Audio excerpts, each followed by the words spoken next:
La Escritura nos exhorta a crecer en la gracia y en el conocimiento de nuestro Señor Jesucristo.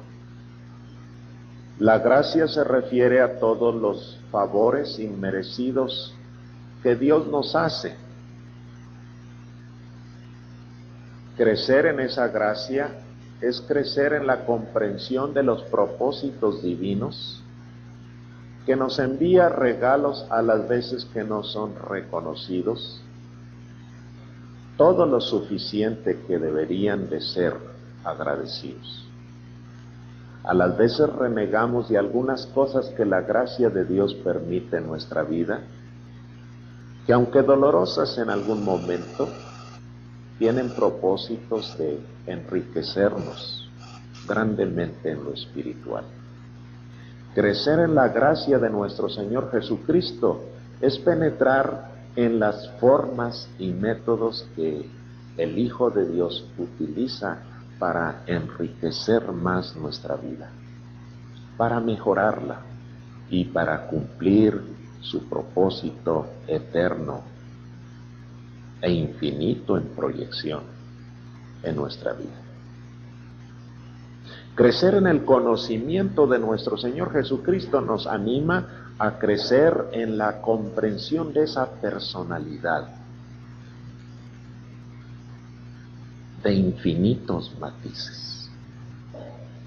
Pasará la eternidad y no alcanzaremos a comprender plenamente todo lo que se encuentra encerrado en la persona y en el carácter santo de nuestro Salvador.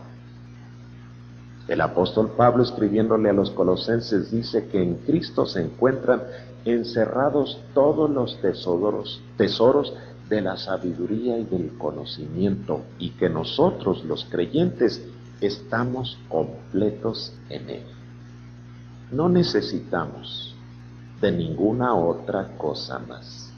Dice la Escritura que la ciencia ha de ser quitada. Los mejores conocimientos que el hombre pudiera llegar a alcanzar son nada en comparación con la excelsitud del carácter bendito de nuestro Salvador. Una meta y un propósito muy loable, digno de encomio, muy elogioso para la iglesia de nuestro Señor Jesucristo, para el creyente, es estar perpetuamente inscrito en un curso de conocimiento, de aprehensión, de dominio de la gracia y del conocimiento de nuestro Señor Jesucristo. A las veces nuestra vida no es todo lo buena que podría ser, simple y sencillamente por ignorancia de esa gracia y de ese conocimiento. Crezcamos en la gracia y en el conocimiento de nuestro Señor Jesucristo. El carácter de nuestro Salvador es tan universal que cualquier hombre, cualesquiera que sean sus inclinaciones, humanísticas, científicas, estéticas, cualquiera que sea el carácter de su propia persona, encuentra en Jesús completa satisfacción. Por eso científicos, filósofos, maestros, revolucionarios hacen de Cristo su ideal. Claro, porque Cristo tiene que decir algo en relación con todas las ocupaciones de la vida. Su carácter es tan global, tan universal, que se adapta a las necesidades de cada quien. Y mi percepción de Jesucristo se aviene a mis necesidades particulares como persona, de la misma manera que satisface las necesidades del ingente mundo de creyentes que llenan la tierra. Y miren ustedes que Jesucristo se presenta de diferentes maneras, incluso a sus iglesias. Y no dudo que Jesucristo es algo para nosotros y una cosa muy distinta, sin estar en contradicción con otras congregaciones. Y es que de acuerdo con la necesidad de cada iglesia, el Señor se presenta en alguna de las facetas de su atrayente personalidad. Eso ocurre con las iglesias de Asia. Y hemos fijado como nuestro propósito para estos días, todos estos domingos, estar estudiando, meditando en el mensaje que da el Señor Jesucristo a cada una de las iglesias de Asia y que vienen en el libro del Apocalipsis. Ya vimos 4. Eso significa que desde hace 4 domingos que estamos considerándolo así, ¿verdad? O 5 porque uno de esos domingos nos saltamos para darle hincapié a otro asunto. Pero ya consideramos el mensaje a la iglesia de Éfeso, el mensaje a la iglesia de Esmirna, el mensaje a la iglesia de Pérgamo, y hoy en la mañana estudiamos el mensaje a la iglesia de Tiatira. Cada uno de esos nombres habla de una ciudad establecida en algún lugar de esa región que ahora ocupa en la geografía actual el territorio de Turquía. ¿Ya saben dónde se encuentra Turquía? En lo que se le llama la península del Asia Menor. Esa nación de Turquía, allí se encontraban lo que se llama las iglesias de Asia. Es el Asia Menor precisamente, y allí se encontraban ubicadas aquellas congregaciones. El Señor de la Gloria en el libro de Apocalipsis ordena a Juan que escriba mensajes particulares para cada una de esas congregaciones. Hace 5 domingos las venimos considerando, pero también fíjense ustedes que cada vez que el Señor Jesucristo se dirige a una iglesia, se identifica a aquella iglesia de una manera especial, que encaja también de una manera especial con la naturaleza de la iglesia a la cual dirige el mensaje.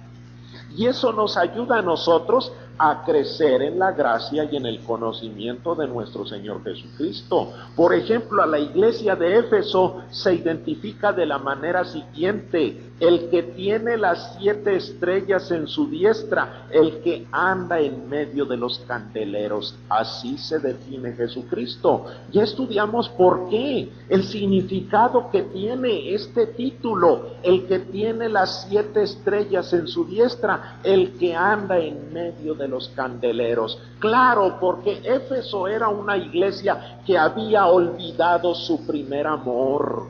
Claro, porque Éfeso era una congregación que se había perdido en mucha administración, y era una iglesia realmente llena de vida, de proyectos, de programas, pero había olvidado algo fundamental: había dejado su primer amor. Y el Señor Jesucristo le recuerda que Él tiene en las manos a las estrellas, y las estrellas son los ángeles, los mensajeros de la iglesia, y dice que Él anda en medio de los candeleros. Él anda en medio de las iglesias. Los candeleros son identificados como las iglesias. Luego el Señor está presente, y Éfeso ha olvidado que el Señor de la iglesia está presente, y Jesucristo reclama sus derechos y dice: el que tiene en sus manos las estrellas, las 7 estrellas, y anda en medio de los candeleros, dice esto.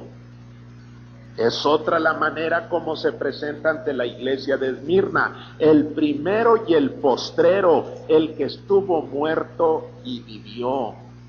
Se presenta así con la iglesia de Esmirna.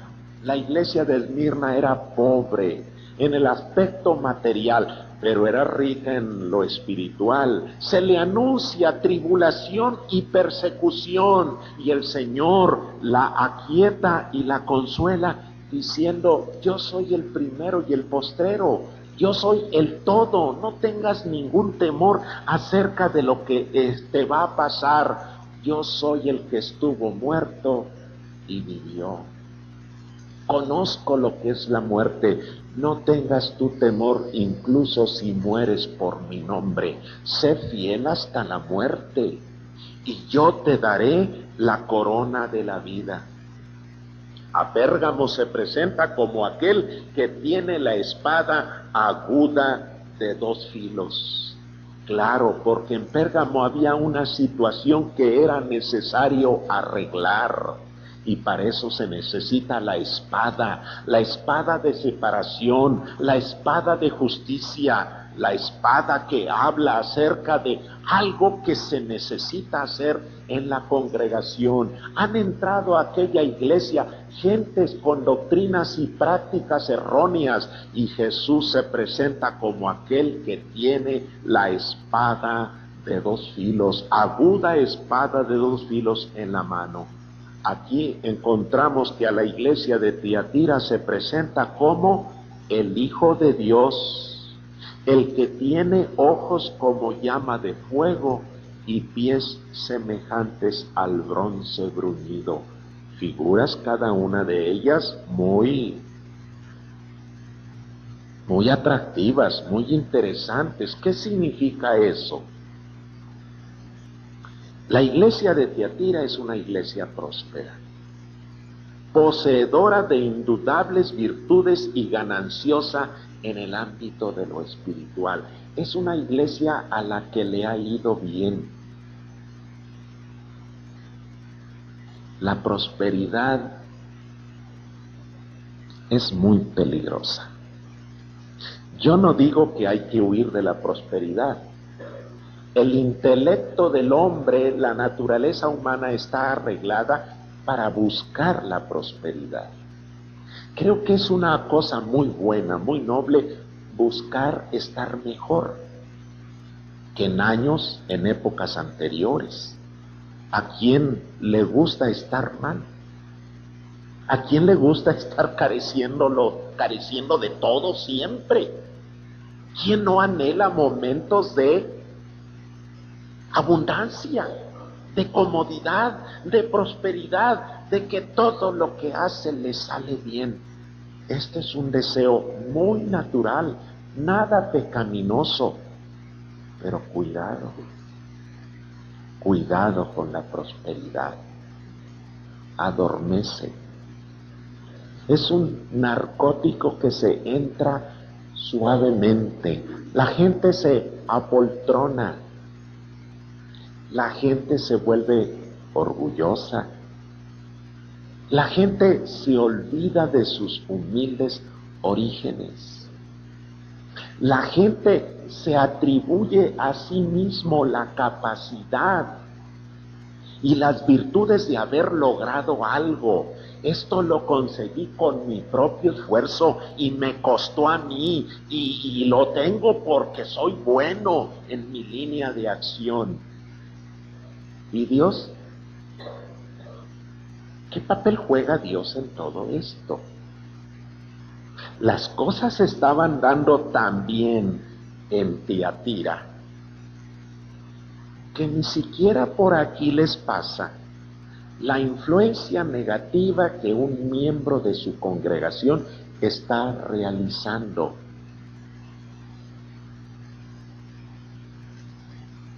Entre los hermanos de la iglesia, ¿cómo se identifica a este miembro dañino? Jezabel. Le dice el Señor Jesucristo a la iglesia de Tiatira, tengo unas pocas cosas contra ti, que toleras a esa mujer Jezabel, que se dice profetiza, enseñe y seduzca a mis siervos a fornicar y a comer cosas sacrificadas a los ídolos. Toleras. La prosperidad vuelve a la gente muy tolerante. ¿Qué tanto ha de ser eso? La naturaleza de aquella ciudad es una ciudad eminentemente comercial. La gente se mueve por el interés de los negocios. Todos hacen negocios. Se hablan de grandes ciudades. Nosotros estamos aquí en nuestra ciudad de Saltillo ante un polo de desarrollo que parece un agujero negro que está tragando todos los comercios y todos los negocios y todas las empresas. Esta Sultana del Norte que está aquí muy cerca, nuestra ciudad de Saltillo también es un polo muy importante de desarrollo en los últimos tiempos. Están viniendo empresas y empresas y empresas, pero ciertamente el carácter de negociantes, el carácter de empresarios, el carácter de veras que mueve a la gente a hacer cosas, a lograr cosas, hace que la ganancia comercial, económica, financiera sea un valor que se cultiva por encima de todos los demás valores. De tal manera que en un momento dado, tratando de escoger, el hombre se pliega a las demandas del mercado, al movimiento de las divisas, y no tiene otra cosa, otro Dios que el dinero. Y olvida a Dios y hace a un lado a Dios. Debido a que esto es el latir cotidiano de la ciudad, toda la gente está orientada hacia eso, hacia la ganancia, hacia el éxito, hacia la prosperidad. ¿Cuánto tienes? ¿Cuánto vales? Nada tienes, nada vales. Ese es el criterio. Y la gente busca tener para ser. Busca tener, poseer para valer. Porque se sabe que si no se tiene, no se es. No vale uno nada. Y ya me imagino a Jezabel en medio de la congregación diciendo: hermanos, necesitamos tener una presencia en esta ciudad. Por lo tanto, si se necesita en un momento dado volvernos un poquito más tolerantes, no importa, con tal de ocupar el lugar importante que merecemos en la ciudad en la que estamos. Y aquí Jezabel enseña y seduce a mis siervos a fornicar. Aquí no se habla tanto del pecado carnal de fornicación, de comer cosas sacrificadas a los ídolos. No significa tanto eso, significa el pecado espiritual de dejar criterios, normas, valores espirituales por criterios, valores y normas materiales. Lo que constituya coadyuve o ayude para que la gente crezca en su estatus social, porque ya lo ha hecho en su estatus económico. Es gente importante porque tiene. El pobre, miserable y desarrapado no vale nada. Ese es el criterio que se maneja en Tiatira.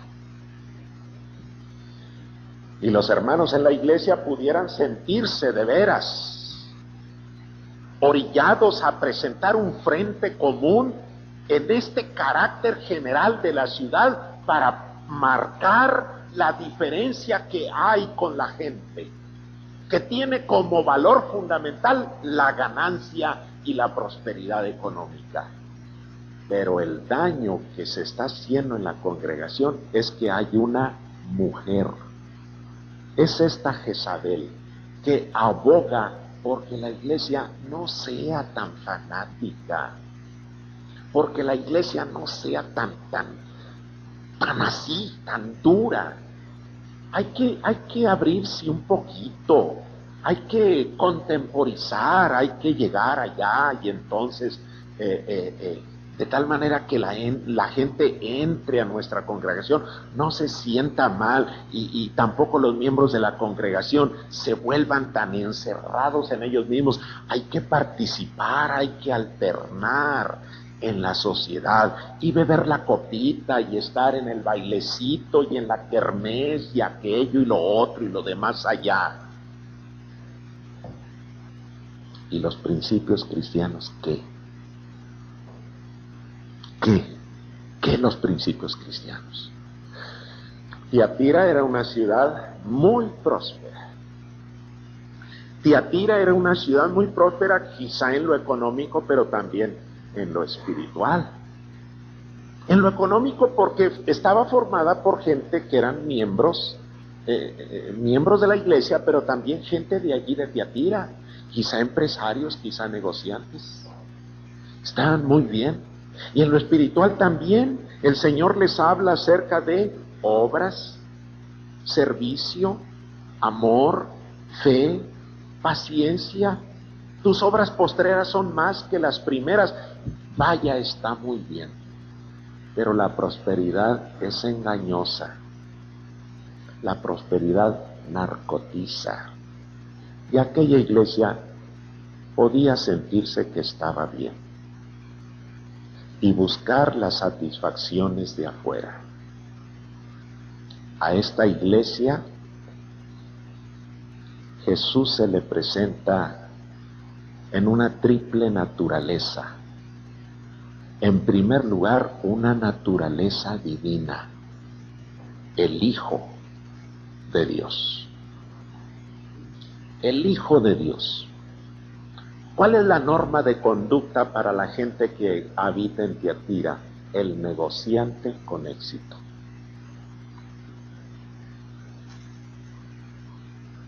Jesús se presenta como el Hijo de Dios. Título muy sencillo. Hijo de Dios. En su significado es semejante a el Hijo del Hombre. Es Hijo de Dios, pero es el Hijo del Hombre. Su naturaleza divina humana. Su persona es una mezcla de dos naturalezas, la divina y la humana. No son dos personalidades, es una sola persona. La persona es indivisible, si no caemos en la esquizofrenia. Es una sola persona, pero dos naturalezas, divina, humana. Y se conjugan las dos naturalezas, divina y humana. De tal manera que como Hijo de Dios, obedece a Dios para venir a este mundo. Como Hijo del Hombre no busca ser servido, busca servir y dar su vida en rescate por muchos. Como Hijo de Dios se despojó a sí mismo de todas las características divinas para llegar a este mundo y asumió forma de siervo hecho semejante a los hombres. Y hallado en la condición de hombre, se encontró absolutamente carente de toda propiedad, de toda posesión. Cuando alguien quiso seguirlo, piensa bien lo que vas a hacer. Las aves de los cielos tienen nidos. Las zorras tienen cuevas. Pero el Hijo del Hombre no tiene ni siquiera en qué reclinar su cabeza. No tiene casa, no tiene taller, era carpintero, no tiene ni siquiera taller de carpintería. No tiene propiedades. Cuando muere, literalmente la frase que oímos repetidas ocasiones, no tiene ni en qué caerse muerto. Así era Jesús, no tenía ni en qué caerse muerto. Un amigo tuvo que prestarle una tumba para que fuese depositado allí.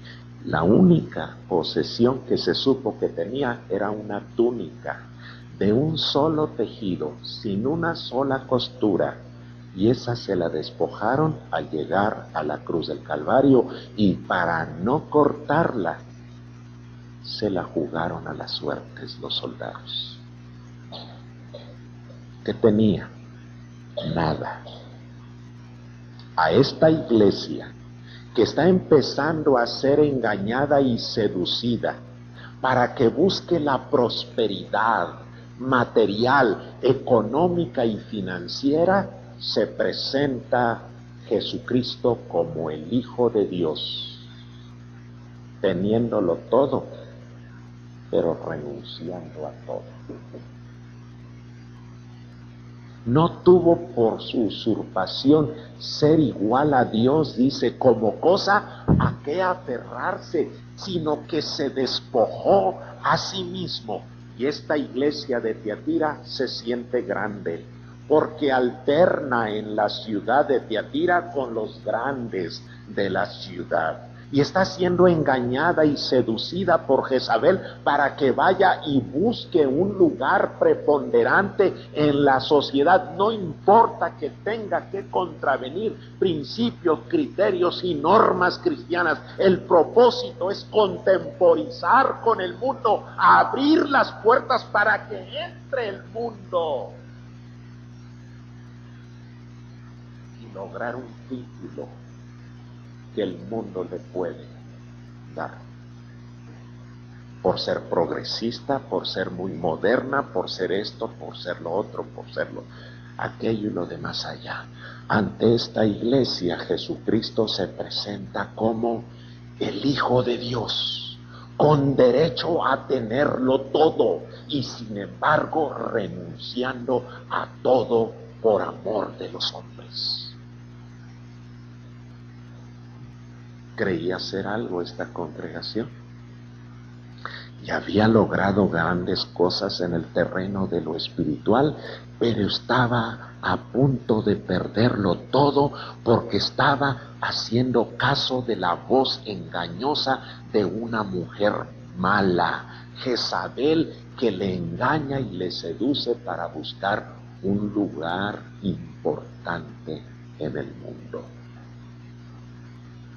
Jesús es el Hijo de Dios y está en medio de su congregación para llamarla a la consagración, a la renuncia, a la entrega, al seguimiento fiel de aquel que no tiene ni siquiera en qué reclinar su cabeza, y su tarea lo lleva desde los palacios hasta las chozas, por los caminos de las diferentes aldeas, atravesando el mar para acá y para allá, el Hijo de Dios que busca a los seres humanos para darles salvación y vida eterna, y no los círculos de poder financiero, económico, material.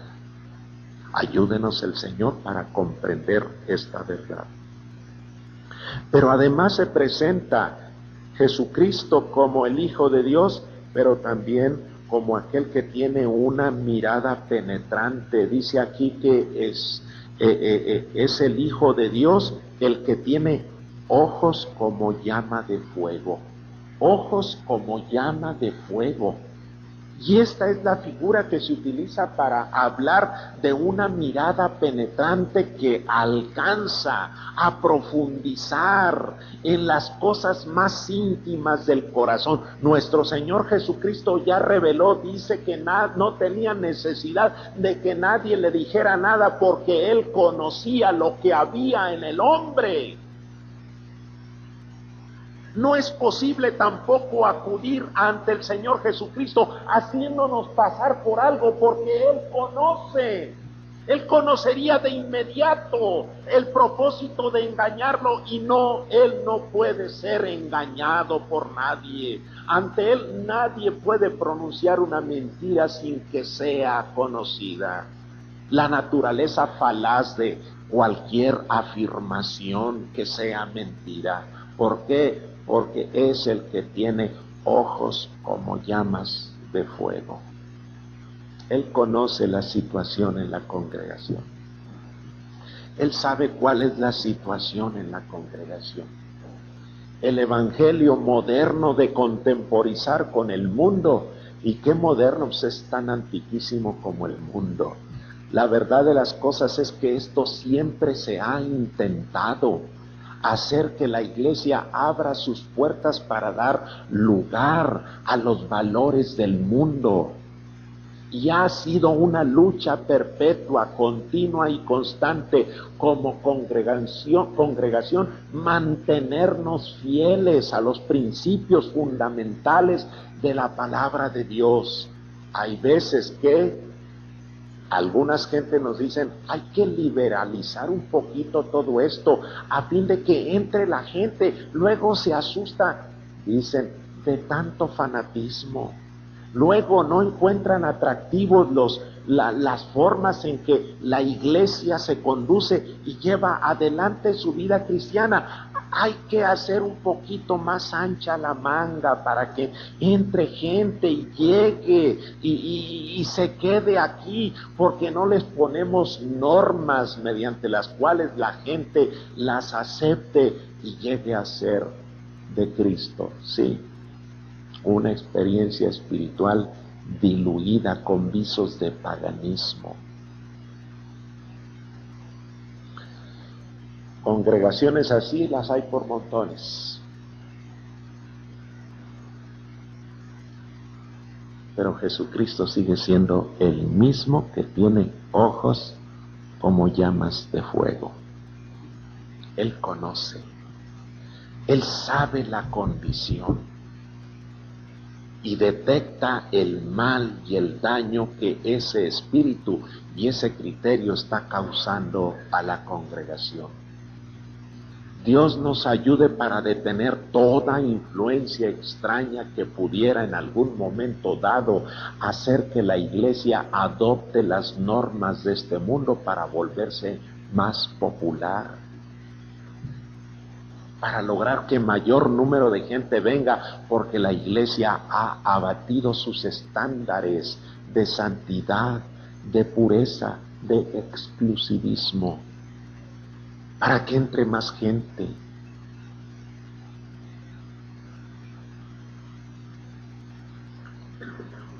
Eso que lo hagan estas gentes, que están perdiendo por montones a sus congregantes.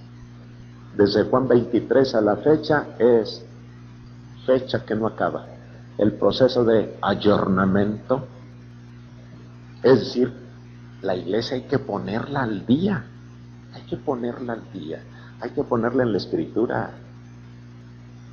Estas son condiciones atemporales, funcionan en el primer siglo y en los siglos de oscuridad espiritual e intelectual, los siglos de la Edad Media, y funcionó en la Edad Moderna con la Revolución Industrial, y funcionó en la época del esclavismo, y ha funcionado en regímenes totalitarios, tiránicos, porque estos criterios son fundamentales para el sostén de la vida espiritual.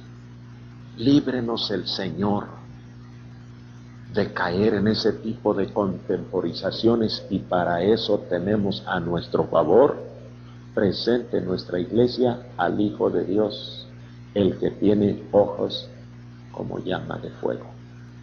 Pero hay otra manera de presentarse nuestro Señor Jesucristo aquí. Dice aquí el pasaje, el Hijo de Dios, el que tiene ojos como llama de fuego y pies semejantes al bronce bruñido.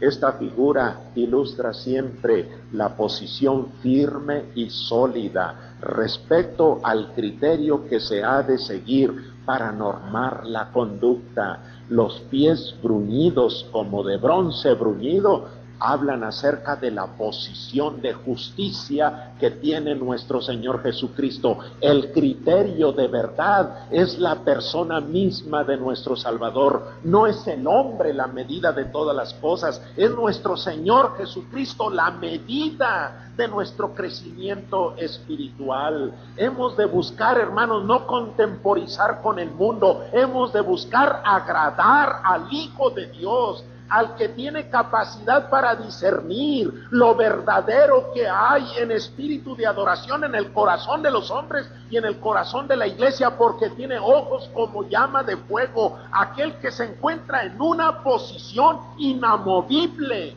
Nadie lo puede mover de allí. No es posible que él tenga a su servicio una iglesia que se mueve como una veleta hacia donde soplen los vientos para estar bien con el mundo.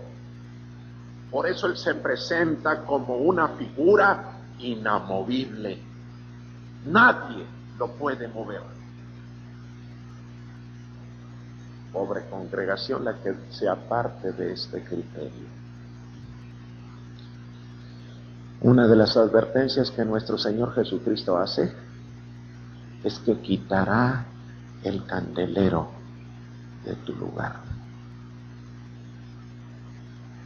¿Qué va a pasar con aquella congregación?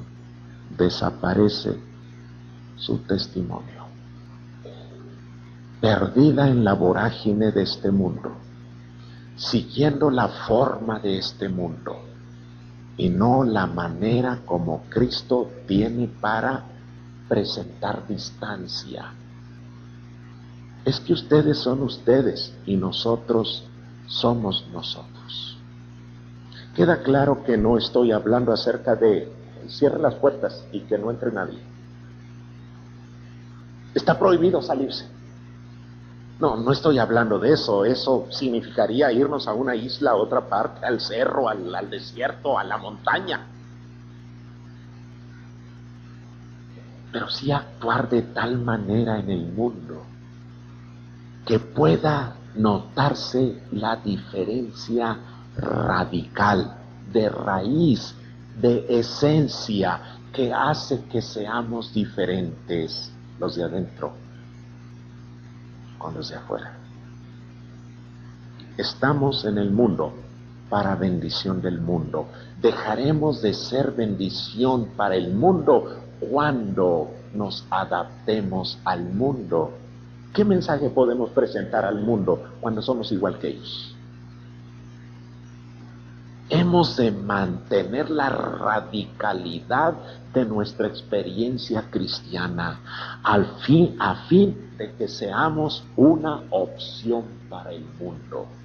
El mundo está lleno de instituciones que les hablan de servicio, les hablan de fraternidad y de libertad y de igualdad y de satisfacer las diferentes necesidades que el hombre pudiera sentir. Está llena de estas instituciones de todo tipo y de toda clase. ¿Ha de ser nuestra iglesia otra institución más para que vaya y se pelee? Hemos de presentar en todo momento el mensaje de radical transformación que obra el Evangelio de Cristo en la vida de los hombres, porque somos testimonio vivo delante de la gente. Y la pregunta es, ¿lo somos? ¿Somos testimonio vivo? Ayúdenos al Señor, el Señor, para estar delante de la gente y decirle, en el Evangelio hay poder para transformar tu vida. Mírame a mí. Lo hizo conmigo, ¿cómo no lo va a hacer contigo? Lo puede hacer si solamente rindes tu corazón a Jesucristo. Pero ¿cómo podríamos realizar una influencia positiva en un mundo plagado de pecado, siendo igual que ellos? Por eso, una lucha cotidiana por la santidad ocupa el lugar prioritario en la vida de los creyentes, en la vida de los hijos de Dios, en la vida de los seguidores de Jesucristo, para ser verdaderamente una levadura que leuda toda la masa de la sociedad en la que Dios nos colocó para bendición de este lugar en el que vivimos. Saltillo es nuestra tierra, Saltillo es nuestra ciudad. Nos debemos a nuestra ciudad. Hagamos que nuestra conducta, que nuestro compromiso, que nuestra entrega al Señor Jesucristo bendiga positivamente a nuestra ciudad, a fin de que el mensaje que prediquemos sea un mensaje que vaya al corazón de las gentes y pueda contemplar en nosotros el ejemplo vivo de un evangelio poderoso en la transformación que realiza en la vida de los hombres. Este es el mensaje a Tiatira, y por eso el Señor Jesucristo se presenta delante de la iglesia como el Hijo de Dios, que se compromete con el mundo pero no asume los pecados del mundo, sino toma forma de siervo para servir al mundo, sin corromperse con el mundo, negando la autoridad que tiene el mundo para corromperlo. Se presenta como el santo Hijo de Dios para hacer una labor de restauración, de salvación, de redención humana.